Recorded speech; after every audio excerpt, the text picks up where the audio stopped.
One of my favorite people in the history of the American West is Brigham Young.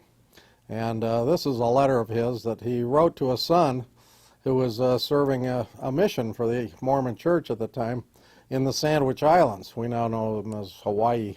He was having difficulty learning the language. That's not an uncommon problem, even today for missionaries going into areas that they haven't been in before.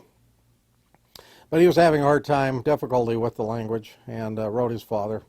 His name was Brigham Morris Young. Now, if you can imagine, Brigham Young's a little unusual in that he has 27 wives and 56 children.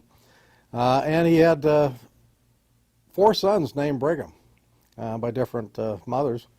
So they all went by their middle name rather than the Brigham name, and he went by Morris, which was his middle name. At any rate, they'd occasionally get a letter from their father despite having so many children. And in this particular letter, dated from Salt Lake, September 7th, 1874, he talks about the difficulty his son was having.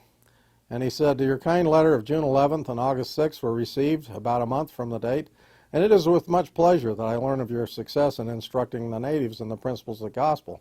Your difficulty in learning the language will disappear, I hope, by the study which I know full well you will give it. Never allow your courage to fail you.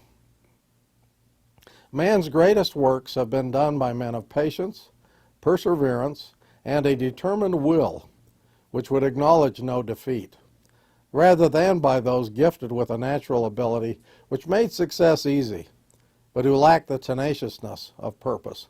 Then, my boy, never say fail, but work on in the way you have started, and your reward is certain." Powerful words from a father to a son.